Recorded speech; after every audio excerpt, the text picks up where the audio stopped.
everybody, Cliff Barron from Sutton Summit here. I thought I'd do a quick video on some tips and pointers about divorce and real estate. It's an ugly matter, but it has to be discussed, and a lot of people don't know anything about it. They go through it blindly, and they come out the other end regretting a lot of decisions they made along the way. I've sold hundreds of homes, and out of that, I'd say probably about 100 for clients that were getting divorced. At the time, I was happily married. I didn't think about anything on the other side, but now that I've been through the other side and I am divorced, I realize all the pitfalls and all the stresses they went through and everything, and I thought I'd do this video to kind of give a few tips and pointers and help out people that are contemplating or going through the divorce and in the early stages. So I've seen some good divorces, some bad ones. Yeah, I've met with clients that are divorcing and they couldn't even be in the same room. And then there's other clients that I've met with that are, I was so shocked when they told me they were getting divorced, but they did, and they successfully went through it, and they did it cheaply, which was nice, and quick, which was even nicer. So some points to, do you need a lawyer? That's one thing. I hear that all the time. Do you know a good lawyer? You don't necessarily need a lawyer. You can do it yourself. A lot of time you can do it yourself. You can't use a paralegal though. Just keep that in mind, because paralegals aren't allowed to practice family law. What's the reason for that?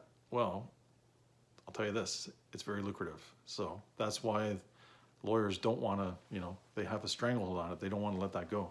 They want to keep it as long as they can. Eventually it'll open up to paralegals, and then the costs will come down significantly. You can practice on your own, or not practice, but you can do it on your own and then get things notarized by a notary at the end to save some money. But you have to have two parties, you and your ex, working together, which is not easy to do.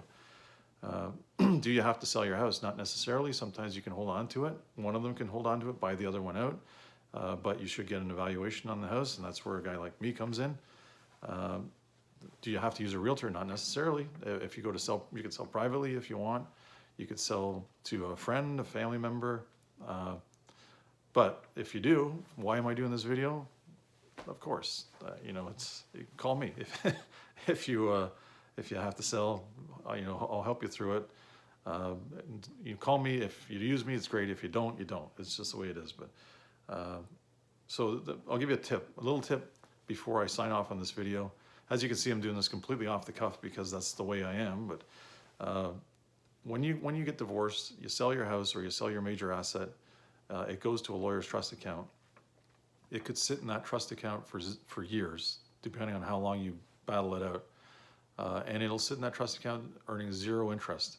So when you do sell that major asset, it goes into the trust account of the lawyer, requests that it goes into an interest-bearing trust account, because at least you'll earn 1%, which is better than nothing on your money. At the end of 2-3 years, or however long this is going to take, you're going to end up losing money anyways, but it's better earning 1% than earning zero. So that's my little point. I got tons and tons of information. If you want to send me a DM, a PM, an email, a text, even an old-fashioned phone call, I can help you out, and no obligation, nothing. Give me a call and I'll help you out anytime. Again, Cliff Barron from Sutton Summit. Thanks for tuning in, and I'll talk to you soon, and stay safe.